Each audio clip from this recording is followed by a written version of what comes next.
you all ready for your first act this evening? Okay, ladies and gentlemen, very, very good friend of mine, one of my favourite acts. Folks, you please welcome to the stage Mr. Robbie Bonham!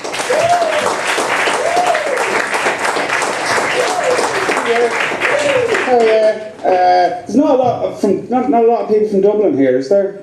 Show of hands, anyone from Dublin? Just yourself? Where are you from, Dublin? Swords. Swords, that's nearly where I'm from. I feel we already bonded. I'm not telling you where I'm from now. That's Ballymun. You understand why I don't want to. Sorry, I should have started with jokes. I always make this mistake. I'm actually filming this. I might put it up on YouTube if it's funny.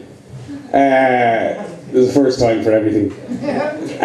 If anyone doesn't want to be identified on film, just in case, maybe you're not supposed to be. You're supposed to be in work, or you're here with an old girlfriend. You don't want the wife to see. If anyone doesn't want to be identified on film, just let me know now. You can get one of these off me if you just leave it here for the next 15-20 minutes.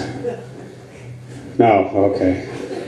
Thank fuck, I only brought 3. They're actually cut-offs from a burqa factory. But I didn't want to waste old material. I did that joke in England a couple of months ago and the entire audience just went, whoa. Like I'd offended clothing. If you prefer instead, you could just have the more traditional blurred face. No. Don't worry, it's not 15 minutes of this shit. I have jokes. They were me 2 best jokes. However, we'll see how we get on. So it's good to be here.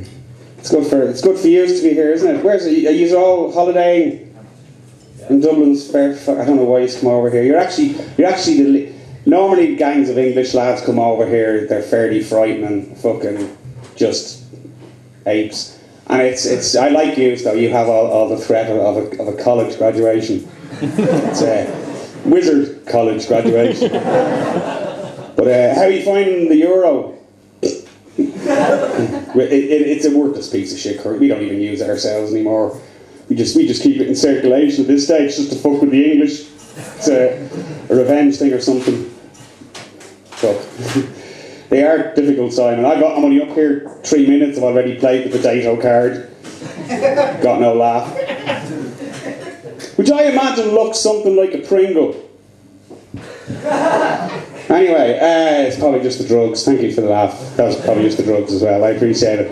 So, I'm just so you know while you're here, the Irish currency is now based completely on a new system. We've based it completely on points. You just pay for shit with points. A mate of yours knocks you up a set of shells or something. Jesus, that's lovely work, mate. Thanks a million. I'll get you a couple of pints Thursday. Grand. So a pint cost you a pint. Or a pint and a quarter over on the south side. Bus fares, we're still trying to work it. They're the messy one. The bus fare, you'll notice it yourself probably when you're flying home, because we've just brought them in today. What the fuck I'm talking about? Anyway, you'll notice it when you're flying home. Like, many of you is there? 5? 7, okay, right. I just like to make sure the maths is right in my jokes. I don't want everybody accusing me of not at least being honest. It's not fucking funny. 7 to the airport, please. That'll be 5 pints, lads. Fuck. You're there. Can you break a keg? You know what these exact pints-only bastards are like. You have to drag your keg into a shop in the Ballymun, in the airport, I mean, to get a packet of chewing gum. They're much more expensive in the airport. Then you're leaving the shop carrying 43 pints change, trying not to spill. Bring cling film and elastic bands with you next time you get wet pockets. I've gone off tangent slightly again. I know I had shit to talk about tonight, and you're actually looking at me exactly like a woman would if she's worried I'm about to break up with her. It's that kind of, how's this gonna go? This could be the longest 15 minutes of my life or the quickest. And I'm going to be honest with you, it's a look that I'm not a stranger to. It's been wrecking me. I've been trying to solve this shit, and then it's hard when you're trying to I walked into town tonight because I don't have the money for bus fare, right? And it's fucking, Jesus Christ, I'm really beginning to hate homeless people. I really am. And I know it's bad to slag them, but to be honest with you, I'm starting to guess most of them are homeless because they're cunts.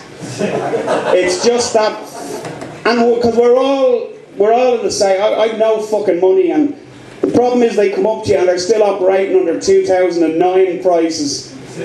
They're completely unaware there's a recession on it. Oh, can you give us a euro? If I give this cunt a euro, he now has a euro.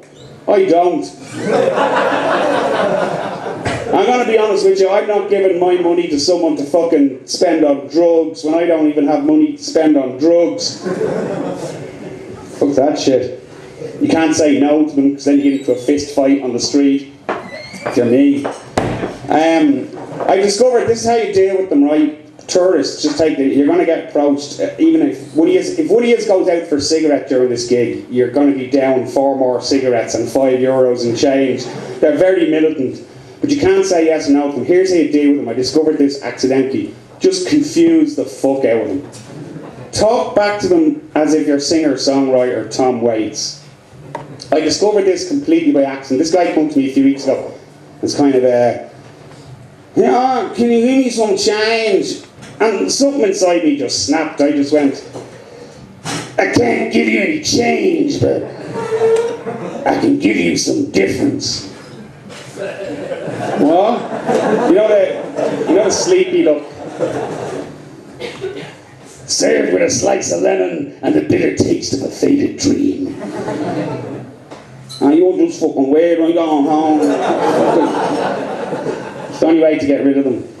You need confidence to make it work. I don't have it. That never even happened. That was just a joke. I just get into a fist fight with them on the street. But I'll leave the homeless now. But I do have one question just about drug addicts. And it's not about them, it's just about the logistics of the business. All the people at the top of the drug chain, the people that produce the heroin and sell it, do they all get paid in vast mountains of change?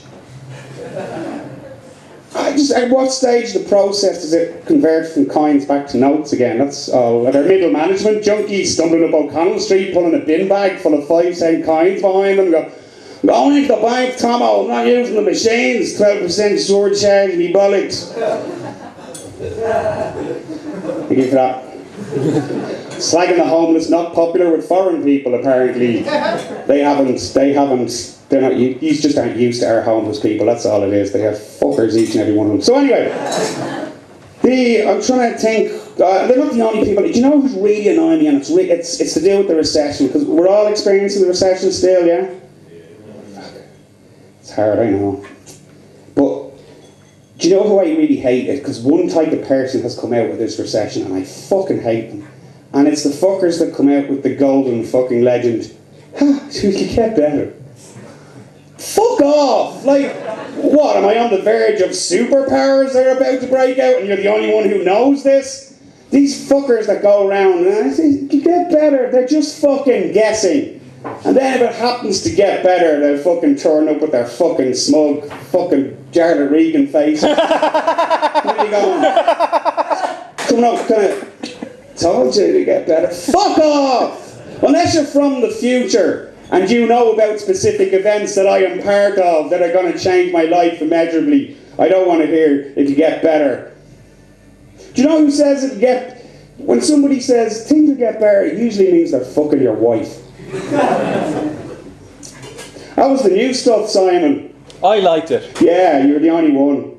Gary, to a lesser extent. So, I don't know, I'm going through a breakup as well, which kind of fucks with your head, and I'm trying not to appear unprofessional, although that dream probably vanished about 5 minutes ago. Oh, women, he's fucking wrecked me head. He's really, I've only got 10 minutes, I can't possibly get into everything that's wrong with you. But we'll try. I know, fuck. I have to get into it. A friend of mine was in a comedy club in Galway recently, and he got talking to a punter about comedy, and my name came up because I'm huge. Okay. Anyway, this guy apparently said to me, friend, have you ever heard of that Dublin comedian Robbie Bonham? That's me. 10 years of this shit. Do you know what I mean? Have you ever heard of Robbie Band? This guy, my friend said, yeah, I know him, yeah. And he's a friend of mine. And this guy apparently said about me, he's a very funny comedian. He's a misogynist, but he's very funny. Now, two things about this statement. One, it's not strictly true. I'm not very funny. And two, I can see I'm going to have to explain the word misogynist for a few people in the room. Could the guy teaching English please tell everybody what a misogynist is? Someone who discriminates women. Discriminates against them, or dislikes them. Yeah, they're very polite, aren't they, Simon? That's... You haven't fucking been in Ireland so you know how to hate a woman through and through. It's it's people that hate women. Now, I need to make it very clear before I go on with these last few jokes. I don't hate women, I'm just onto yous. There's a very fucking fine line between the two, and he's just fucking... I blame Marilyn Monroe. Heroes like that, because all you women look up to people like Marilyn Monroe, and they're fucking nuts. Have you ever heard any quotes from Marilyn Monroe? What's the one, if you can't handle me at my worst, you sure as hell don't deserve me at my best. What kind of fucking psychotic thinking is that? Can you imagine a man coming out with a statement like that? Well, I tend to get a bit heavy with my fists when I drink, but if you don't want to be around for that, then you're certainly not going to hang out with me while I'm experiencing an upswing. You wonder why you find yourselves dead in swimming pools. This is the thing, right? You have this fucking double standard that drives us mad, because you're on the verge of equality. You're not quite there yet. You're not quite there, because there's still some shit you're not quite letting go of. And it fucking drives the rest of us mad. Women's prerogative. Now, correct me if I'm wrong, ladies, but as far as I can work out, women's prerogative basically means a woman has final say on every decision in a relationship. Am I right? Yeah, not even one man piped up. Not even the obviously gay English guys popped up to defend other men. So I'm just... It's like staring at a sea of JJ Whiteheads or something. It's, I don't know. I'm sorry, no, I shouldn't be abusive. Fuck, I don't know, I'm a fucking wreck. Look at me, 43 and still single. That's what. Do you know what being single in your 40s is like? It's like being Doctor Who. In that you're now either hanging around with women way too young for you, or you're running away from fucking monsters, right? It's this double standard thing. Like women, you can change plans on us at the last minute. You know, we get to next, you might think you know what you're doing next Friday, lads. You get there and discover, surprise, surprise, you move the goalposts again to include an 8-hour visit to our parents in fucking Kells. I know. Being in Kells. Men, have you ever changed plans on a woman at the last minute? Fucking don't. Because you never hear the end of it. They just start whinging and slapping your chest. It's all, yeah, the church was booked and all our friends had come from abroad. Drive you mental. You're right not to laugh at that too loud. It was a true story. I don't know what's wrong with me. Still single at 43. I'm starting to wonder lately, is it possible that maybe I am actually gay, but I'm just so far back in the fucking closet that I can't accept it? I mean, the signs were always there growing up, the music I listened to, the TV I watched, the getting beaten up for being gay. All those signs are there. But I don't think I am. I like women. I say women. I like women and post-op transsexuals. Pre-op transsexuals. Really good cross-dressers. Twinks. Middle-of-the-road cross-dressers. Gay men. And really poor cross-dressers. But straight men can fuck off. I have absolutely no interest. I don't see what allure they hold. Oh, fuck. So yeah, it's kind of funny when you find yourself standing on a stage in front of 20 or 30 people with a slight erection. where you realise the second you've said that, they have all momentarily glanced at your crotch. I don't really have an erection, so just for anyone now thinking of a tiny cock. No, I'll be honest with you, my sex life is largely internet based, so it's not the length that counts, it's the bandwidth. Thank you for your sympathy there, by the way, when I mentioned my sex life was largely internet based. It's not the curse you think it is.